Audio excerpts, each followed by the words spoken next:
Welcome friends, विद्यार्थी मित्रांनो, आज आपल्याला या व्हिडिओमध्ये घटत्या सीमांत उपयोगितेच्या सिद्धांतावरील टीका आक्षेप हा मुद्दा शिकायचा आहे। याच्या आधीच्या व्हिडिओमध्ये आपण घटत्या सीमांत उपयोगितेच्या सिद्धांताचे अपवाद हा मुद्दा शिकलो।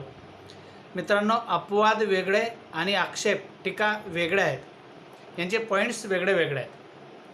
क्रिटिसिझम्स of the law of diminishing marginal utility असा हा पॉईंट आहे, आणि आधीचा पॉईंट होता exceptions to the law of diminishing marginal utility. इथे हे लक्षात घ्या की एक्सेप्शन्स आणि क्रिटिसिझम हे दोन वेगळे शब्द आहेत। टीका आक्षेप आणि अपवाद हे वेगळे पॉईंट असणार आहेत। तर बघूया, घटत्या सीमांत उपयोगितेच्या सिद्धांतावरील टीका आक्षेप किंवा मर्यादा क्रिटिसिझम्स। अनेक अर्थशास्त्रज्ञांनी हा घटत्या सीमांत उपयोगितेचा सिद्धांत अनेक बाबतीत खरा ठरत नाही असं म्हटलं आहे। वेगवेगळ्या तज्ज्ञांनी त्यांच्या ग्रंथामध्ये घटत्या सीमांत उपयोगितेच्या सिद्धांतावर टीका करताना, आक्षेप घेताना म्हटलं आहे की सिद्धांतामध्ये जे सांगितलं आहे, बघा सिद्धांताची व्याख्या काय सांगितलं आहे सिद्धांतामध्ये। इतर परिस्थिती कायम असताना एखाद्या वस्तूच्या साठ्यात मनुष्याजवळ असलेल्या वस्तूच्या साठ्यात वाढ झाली असता त्या साठ्यातील प्रत्येक वाढीपासून मिळणारे समाधान म्हणजे उपयोगिता ही कमी कमी होत जाते, घटत जाते, असं या सिद्धांतामध्ये सांगितलं आहे। तर हे सिद्धांतामध्ये सांगितलेली थीम गाभा हा प्रत्येक वेळी खरा ठरेल असं नाही, तर अनेकदा हा सिद्धांत खोटा ठरतो, म्हणजे सिद्धांत खरा ठरत नाही असा आक्षेप, अशा टीका काही अर्थशास्त्रज्ञांनी सांगितलेलं आहे।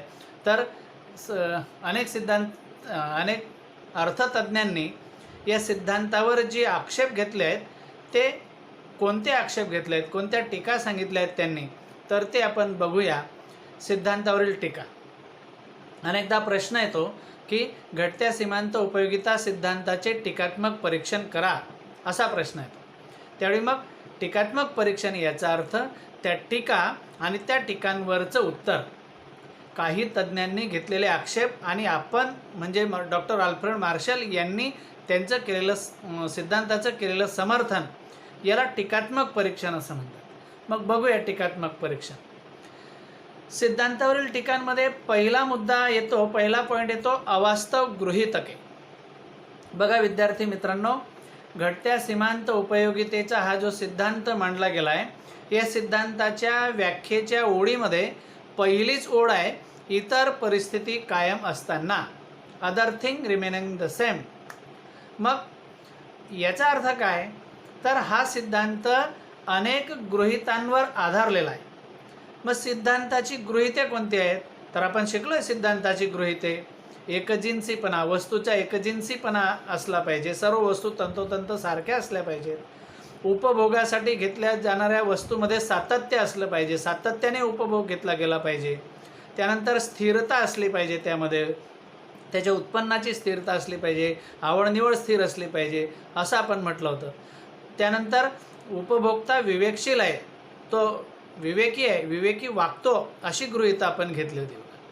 तर ही सगळी गृहीते अवास्तव आहेत, खरी नाहीत, जास्तची अवाजवी आहेत, असं काही तज्ज्ञांचं म्हणणं आहे। कारण प्रत्यक्षात सर्व वस्तू तंतोतंत सारख्या असतील असं सांगता येत नाही, किंवा सातत्याने उपभोग घेईलच उपभोक्ता असं पण नाही, किंवा प्रत्येक उपभोक्ता विवेकी वागेलच असं देखील सांगता येत नाही, किंवा त्याचे उत्पन्न आवडनिवड हे स्थिर राहील हे पण नाही सांगता येत, याच्यामध्ये बदल होतात। याचा अर्थ अनेक अवास्तव गृहीतांवर हा सिद्धांत आधारलेला आहे, असं अनेक तज्ज्ञांचं म्हणणं आहे। म्हणून मग या अवास्तव गृहीतांवर आधारलेला असल्यामुळे सगळ्याच्या सगळ्या अटी, सगळी गृहीते एकाच वेळी पूर्ण होऊ शकत नाही, असं तज्ज्ञांनी टीका केली, आक्षेप घेतला आहे। म्हणून हा सिद्धांत खरा ठरू शकत नाही असं त्यांचं म्हणणं होतं, परंतु हे बरोबर नाही। कोणताही सिद्धांत स्पष्ट करायचा असेल तर सूक्ष्म अर्थशास्त्राच्या वैशिष्ट्यांमध्ये आपण शिकलो होतो की सूक्ष्म अर्थशास्त्र हे गृहीतांवर आधारलेलं आहे, त्यामुळे हा सिद्धांत देखील गृहीतांवर आधारलेला आहे, आणि त्या गृहीतांच्या परीक्षणामध्ये, गृहीतांच्या चौकटीमध्ये जर का हा सिद्धांत पडताळून पाहिला तर सिद्धांत खरा ठरतो। म्हणून या अवास्तव गृहीतकांच्या संदर्भात जे म्हणणं आहे, कोणताही उपभोक्ता जर का एकसारख्या वस्तूंचा सातत्याने उपभोग घेईल तर साहजिकच त्याला त्या वस्तूपासून मिळणारी उपयोगिता कमी कमी होत जाईल, सिद्धांत खरा ठरेल हे आपल्या लक्षात येतं. म्हणून हा पहिली टीका जी आहे अवास्तव गृहीतके हे तुम्ही लक्षात घ्या. त्यानंतरचा पुढचा मुद्दा आहे दुसरा टीकांमध्ये आक्षेपांमध्ये संख्यात्मक मापन. बघा, उपयोगितेचं संख्यात्मक मापन केलं जातं हे आपण विश्लेषणामध्ये पाहिलं. खरं म्हणजे या टीकामध्ये अनेक तज्ज्ञांनी असं म्हटलं आहे की उपयोगिता ही मानसशास्त्रीय संकल्पना आहे, ती मनाला जाणीव होणारी संकल्पना आहे. उपयोगिता कमी किंवा जास्त अशी फक्त समजू शकते, परंतु प्रत्यक्ष सिद्धांतामध्ये जेव्हा सिद्धांताचं स्पष्टीकरण करण्यात आलं तेव्हा पत्रकाद्वारे आकड्यांच्याद्वारे त्या उपयोगितेचं संख्यात्मक मापन केलं गेलं आहे. आणि तसं खरं म्हणजे करणं अशक्य आहे, कारण जर उपयोगिता मानसशास्त्रीय संकल्पना आहे, ती मनाला जाणीव करून देणारी संकल्पना आहे, तर मग तिचे 1 2 3 4 8 10 असे कसे काय मापन करता येईल? तर असं मापन करणं अशक्य असतं असं अनेक तज्ज्ञांनी म्हटलं आहे. आणि म्हणून मग उपयोगितेचं संख्यात्मक मापन करता येत नाही, ती संख्येमध्ये मोजता येत नाही. तरी पण सिद्धांतामध्ये संख्यात्मक मापन करण्याचा प्रयत्न केला आहे आणि म्हणून मग हा सिद्धांत पूर्णपणे खरा ठरत नाही असं दिसतं. परंतु डॉक्टर अल्फ्रेड मार्शल असं म्हणतात की जर का सिद्धांताचा गाभा स्पष्ट करायचा असेल तर उपयोगिता कमी होत जाते हे आपलं थीम आहे, ही आपली महत्त्वाचा गाभा आहे. त्यामुळे आपण फक्त या गोष्टीकडे लक्ष केंद्रित केलं पाहिजे की उपयोगिता कमी होत जाते. मग ती संख्येमध्ये मोजली, मात्रामध्ये मोजली, काय फरक पडतो आहे? म्हणून गृहीत असं घेतलं आहे की उपयोगिता मात्रामध्ये मोजता येते. आणि म्हणून जर उपयोगिता मात्रामध्ये 10 मात्रा, 8 मात्रा, 6 मात्रा, 4 मात्रा, 2 मात्रा, तर याद्वारे हे सिद्ध होतं आहे की 10 8 6 4 2 0 याचा अर्थ आकडे कमी होत आहेत, म्हणजे उपयोगिता कमी होते. सिद्धांतामध्ये हे सिद्ध करायचं आहे की उपयोगिता कमी होते. सिद्धांताचं खरं म्हणजे संख्येमध्ये मोजणे हे सिद्धांताचं लक्ष नाही आहे, टार्गेट नाही आहे. म्हणून मित्रांनो हे लक्षात घ्या की संख्यात्मक मापन जरी करता येत नसेल, म्हणून ही जी टीका जरी खरी वाटत असेल तरी उपयोगिता कमी होत जाते हे सिद्ध करायचं आहे. आणि म्हणूनच मग संख्यात्मक मापनाच्या ऐवजी मात्रेमध्ये मोजता येते हे गृहीत धरून सिद्धांत स्पष्ट करता येतो. म्हणून ही टीका देखील खरी नाही हे आपण लक्षात घेतलं पाहिजे. त्यानंतरचा पुढचा मुद्दा आहे, तिसरा पॉईंट आहे अविभाज्य वस्तू. सिद्धांताच्या गृहीतकांमध्ये घेतला आहे की ज्या वस्तूंचा वापर उपभोक्ता करतो त्या वस्तूंचं विभाजन करता येतं, परंतु अनेकदा व्यवहारामध्ये अशा काही वस्तू असतात की त्यांचं विभाजन करता येत नाही, ते अविभाज्य असतात.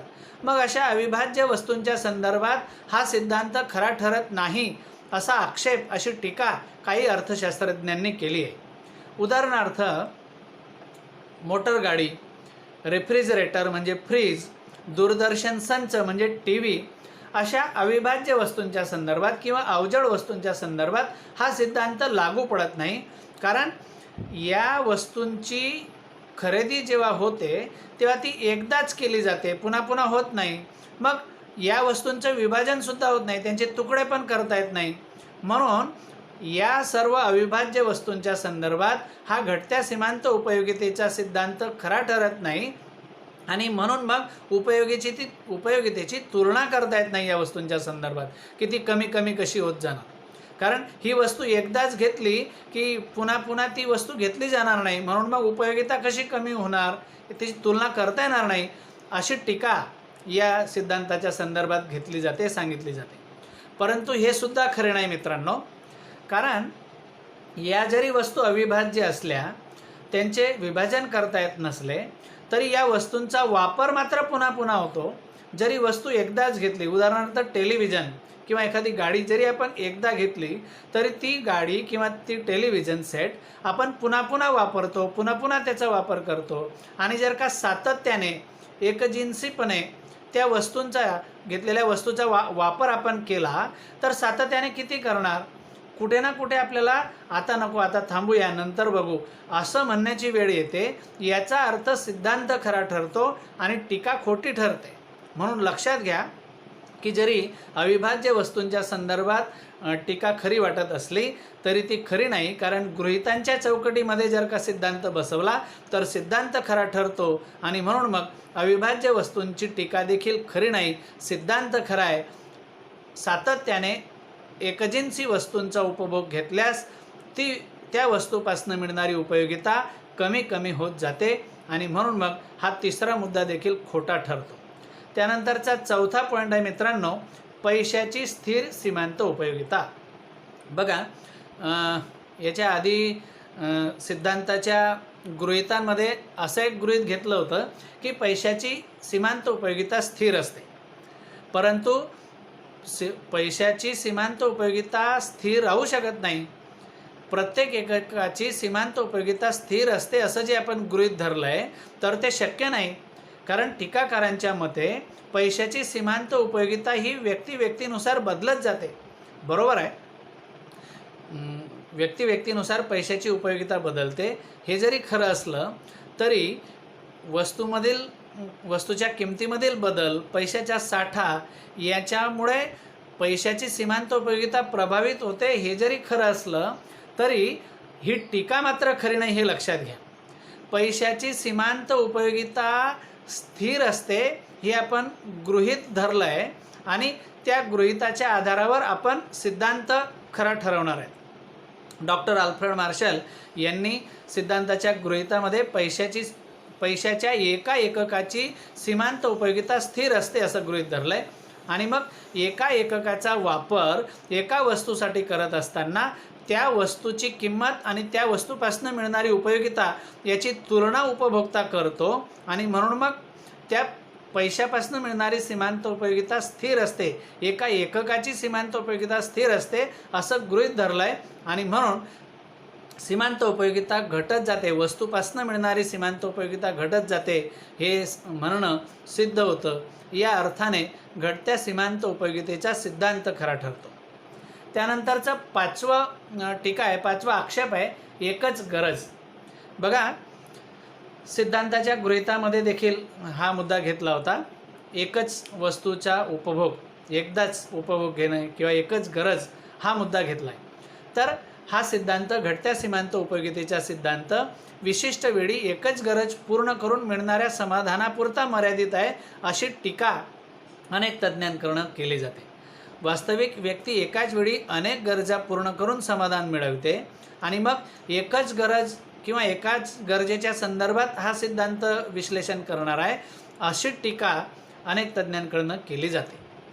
ही टीका जरी खरी वाटत असली तरी सिद्धांताच्या स्पष्टीकरणाच्या संदर्भात जर का आपण पाहिलं तर आपल्या लक्षात येईल की एखादा उपभोक्ता जेव्हा एखाद्या वस्तूची गरज पूर्ण करतो, एखाद्या वस्तूचा उपभोग घेतो, तेव्हा फक्त त्या वस्तूवरच विश्लेषण करायचं, त्या वस्तूवरच फक्त लक्ष द्यायचं आहे आणि म्हणून मग त्या एखाद्या वस्तूचंच फक्त विश्लेषण इथे लक्षात घेतलं आहे.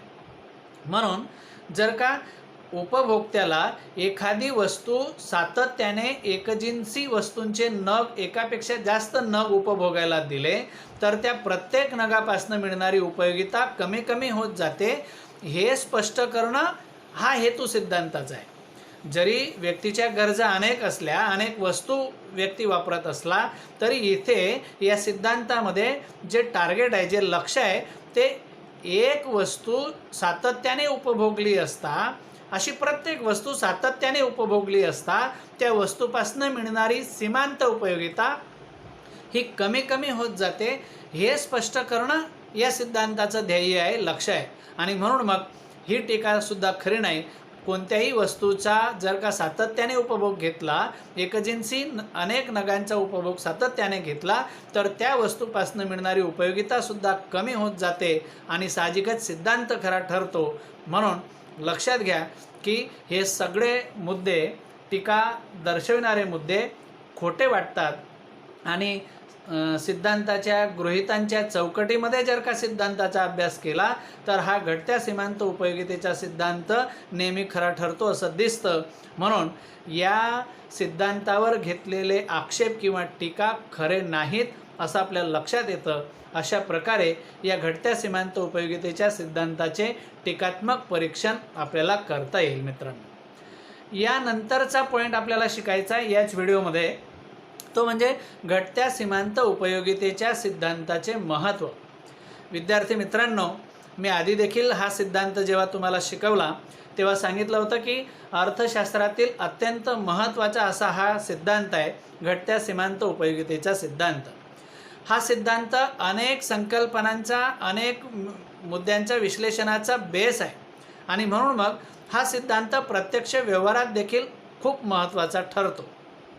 Practical importance of the law of diminishing marginal utility हा पॉईंट आपल्याला शिकायचा आहे. या घटत्या सीमांत उपयोगितेच्या सिद्धांताचं महत्त्व अत्यंत खूप चांगलं आहे, खूप जास्त आहे. अनेक पॉईंटच्या, अनेक मुद्द्यांच्या संदर्भात हा सिद्धांत महत्त्वाचा ठरतो.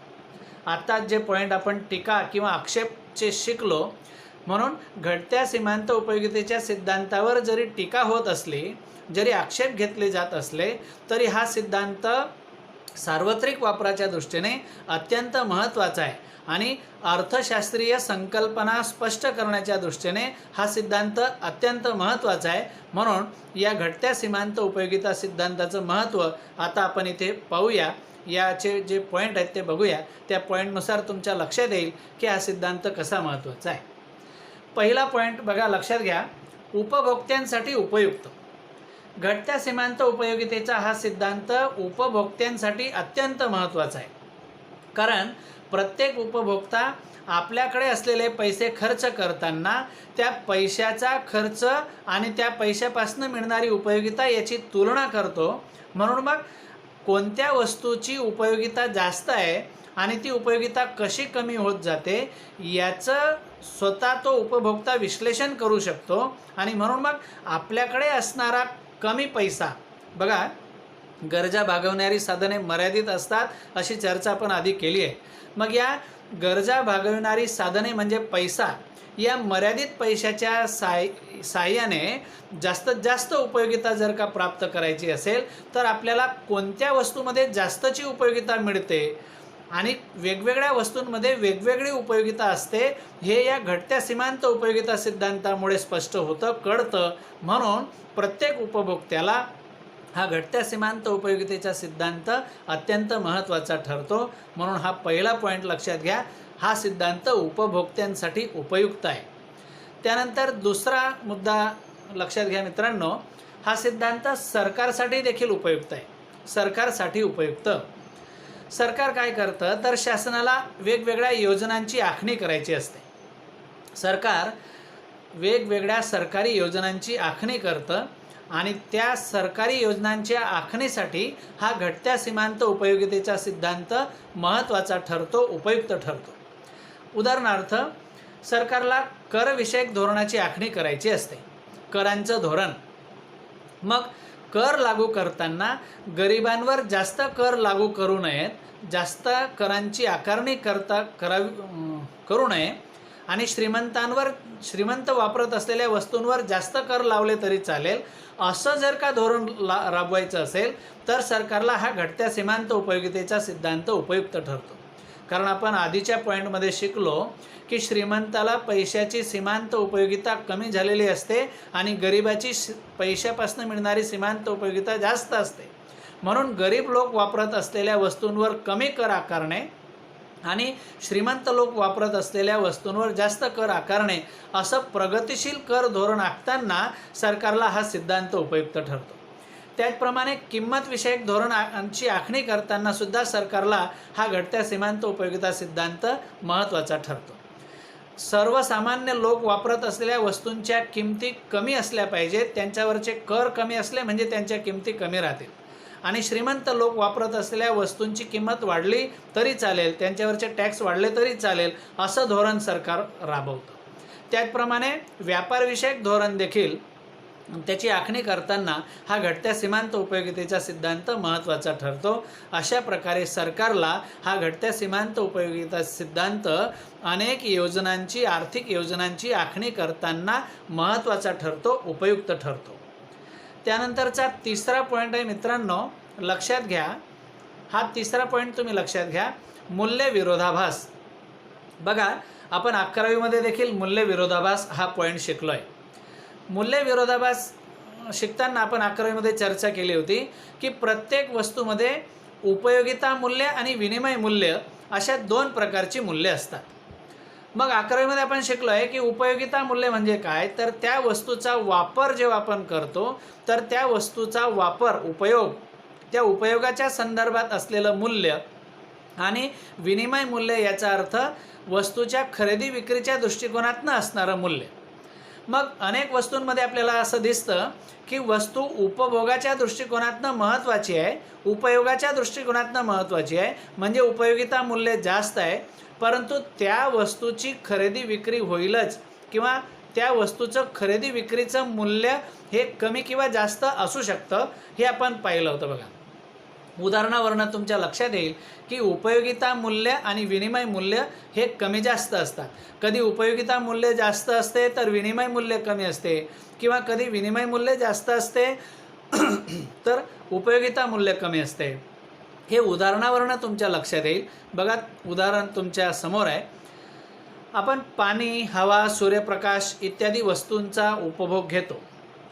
पाणी आपण वापरतो, या पाण्यामध्ये उपयोगिता मूल्य जास्त आहे, कारण तहानलेल्या व्यक्तीला पाणी पिताना खूप समाधान मिळतं, खूप उपयोगिता मिळते। परंतु जनरली पाणी हे निसर्गाकडनं आपल्याला मोफत मिळालेली देणगी आहे। हवा, ऑक्सिजन आपण घेतो, ऑक्सिजनचं उपयोगिता मूल्य खूप जास्त आहे, खूप महत्त्वाची गरज आहे ऑक्सिजन। त्याचप्रमाणे सूर्यप्रकाश देखील अत्यंत महत्त्वाची गरज आहे माणसाची। मग पाणी, हवा, सूर्यप्रकाश या आपल्याला निसर्गाकडनं मोफत मिळालेल्या देणग्या आहेत। मग यांच्यामध्ये उपयोगिता मूल्य खूप जास्त आहे, परंतु यांची खरेदी विक्री होत नाही, म्हणजे यांचं विनिमय मूल्य कमी आहे, खूपच कमी आहे, किंवा नथिंग आहे, नाही आहे असं म्हटलं तरी चालेल। मग निसर्गाकडनं मिळालेल्या वस्तूंची विनिमय मूल्य कमी असते आणि उपयोगिता मूल्य मात्र जास्त आहे। याचा अर्थ या सर्व वस्तूंचं, या घटकांचं विनिमय मूल्य कमी आहे आणि उपयोगिता मूल्य जास्त आहे, हा फरक आपल्याला दिसतोय। परंतु वेगळ्या वस्तू, आणखी ज्या वस्तू दुर्मिळ असतात, ज्यांची खरेदी विक्री होते, त्यांची चर्चा केली, त्यांचं उदाहरण घेतलं तर तुमच्या लक्षात येईल की अनेक दुर्मिळ वस्तूंचं दुर्मिळतेमुळे विनिमय मूल्य जास्त असतं, याउलट त्यांचं उपयोगिता मूल्य कमी असतं। बघा, उदाहरण घेऊया तर हिरे, सोने, चांदी अशा वस्तूंचं जर का उदाहरण घ्यायचं ठरलं, बघा तुमच्यासमोर उदाहरण आहे। हिरे, सोने, माणिक, मोती या ज्या वस्तू आहेत, या वस्तूंचं उपयोगिता मूल्य कमी आहे, परंतु विनिमय मूल्य मात्र जास्त आहे। खरेदी विक्रीच्या दृष्टिकोनातनं असलेलं मूल्य म्हणजे विनिमय मूल्य। सोने आणि हिरे, माणिक, मोती यांचं बाजारातलं विनिमय मूल्य खूप जास्त आहे, परंतु प्रत्येकच त्या वस्तू वापरतो असं नाही। याचा अर्थ प्रत्येकाने ती वस्तू वापरलीच पाहिजे तरच तो जगू शकतो असं नाही आहे। या अर्थाने हिरे, माणिक, मोती या वस्तूंचं दुर्मिळतेमुळे विनिमय मूल्य जास्त आहे, परंतु उपयोगिता मूल्य कमी आहे। या अर्थाने उपयोगिता मूल्य आणि विनिमय मूल्य यामध्ये फरक असतो। हा फरक म्हणजे मूल्यातला विरोधाभास असतो विद्यार्थी मित्रांनो। हा फरक आपण 11वीमध्ये शिकलो होतो। इथे देखील तुम्ही लक्षात घ्या की हा घटत्या सीमांत उपयोगितेचा सिद्धांत वस्तूमध्ये असलेले उपयोगिता मूल्य आणि विनिमय मूल्य यांच्यातील विरोधाभास समजून घेण्यासाठी मदत करतो, सहाय्यभूत ठरतो, आणि म्हणून मग हा घटत्या सीमांत उपयोगिता सिद्धांत महत्त्वाचा ठरतो। यानंतरचा पुढचा पॉईंट आहे मित्रांनो, मागणीच्या सिद्धांताचा आधार। हा घटत्या सीमांत उपयोगितेचा सिद्धांत मागणीच्या सिद्धांताचा आधार आहे। बघा, लक्षात घ्या की मागणीचा सिद्धांत, आपण आधी पण याची चर्चा केली की मागणीच्या सिद्धांताचा आधार आहे घटत्या सीमांत उपयोगिता सिद्धांत। अजून आपण मागणीचा सिद्धांत शिकलेलो नाही आहे, पुढच्या प्रकरणात तो येणार आहे। इथे मी तुम्हाला शॉर्टली सांगतो मागणीचा सिद्धांत काय। जनरली बाजारामध्ये उपभोक्ते कसे वागतात, मागणी खरेदी करताना कसे वागतात, की जर एखाद्या वस्तूची किंमत कमी असेल, वस्तू स्वस्त असेल, तर त्या वस्तूची खरेदी जास्त घेण्याचा कल ग्राहकाचा असतो, किंवा वस्तू महाग असेल तर ती वस्तू कमी घेतली जाते. बघा, वस्तू स्वस्त असेल तर जास्त घेतली जाते, खरेदी जास्त केली जाते, आणि वस्तू महाग असेल तर खरेदी कमी केली जाते.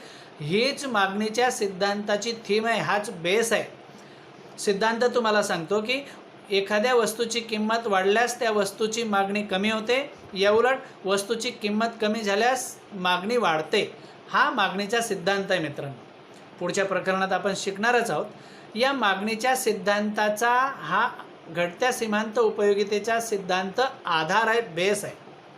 कारण कोणत्या वस्तूची मागणी करावी, कोणत्या वस्तूची खरेदी करावी, ती किती करावी, हे उपभोक्ता त्या वस्तूच्या उपयोगितेवरनं ठरवतो, त्या वस्तूच्या गरजेवरनं ठरवतो. आणि म्हणून मग गरज म्हणजे उपयोगिता, कारण आपण उपयोगितेची व्याख्या शिकलो आहे.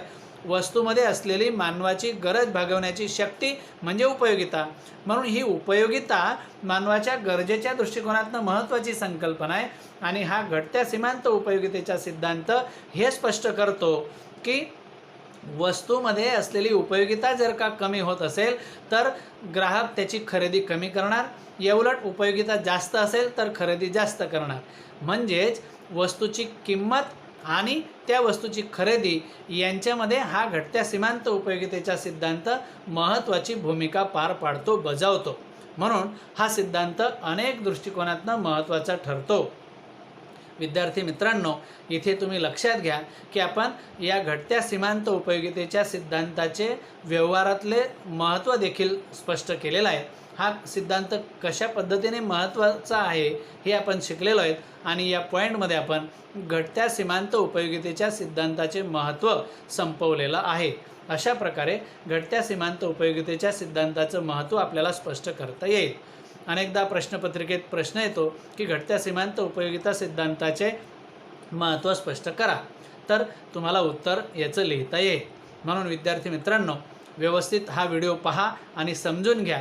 नसेल समजत तर 2दा 4दा पुन्हा तुम्ही व्हिडिओ पहा, म्हणजे तुमच्या लक्षात येईल. Thank you friends. आपण थांबूया.